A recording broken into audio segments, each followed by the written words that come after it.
भारत के सभी राज्यों की खबर SNS न्यूज चैनल पर, खबर जो आपको रखे सबसे आगे। नमस्कार, मैं विशाल पटेल, SNS टीवी में एक बार फिर से आपका स्वागत है। आइए रुक करते हैं कुछ खास खबरों की ओर और दिखाते हैं SNS टीवी की यह खास रिपोर्ट।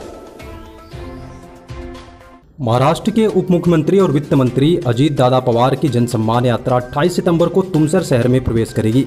प्रदेश अध्यक्ष सुनील तटकरे उनके साथ रहेंगे। महिला एवं बाल विकास मंत्री अदिति तटकरे, खासदार प्रफुल्ल पटेल, एनसीपी की वरिष्ठ नेता मौजूद रहेंगे। माझी लड़की बहन योजना के तहत महाराष्ट्र की सभी महिलाओं के खाते में 1500 रुपये जमा किए गए हैं।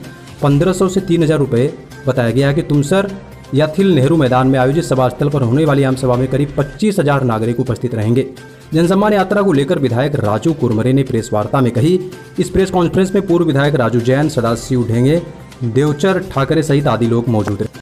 काम करतात आणि ज्या पद्धतीने ते नितीन गडकरी साहेबांना बोलून आले त्याच पद्धतीने हे जे गाव भावांतरीच्या पाण्यापासून वंचित आहे त्याच्यासाठी पूर्ण आम्ही प्रयत्नशील आहोत। जादूची काढणी नाही की आज बोलले की उद्या काम होते, पण काम भरपूर प्रफुल्ल पटेल साहेबांच्या माध्यमातून त्या धापेवाडाचा प्रकल्प असो, त्या भावांतरीचा प्रकल्प असो, त्या गोसीखुर्दचा प्रकल्प असो, आम्ही प्राधान्यता सिंचनाला आणि धान उत्पादक शेतकऱ्यांसाठी दिलेली आहे। कोणी काहीच म्हटलं तर 20,000 बोनसचे मिळाले आणि यावर्षी 25,000 साठी आम्ही ताकद लावलेली आहे।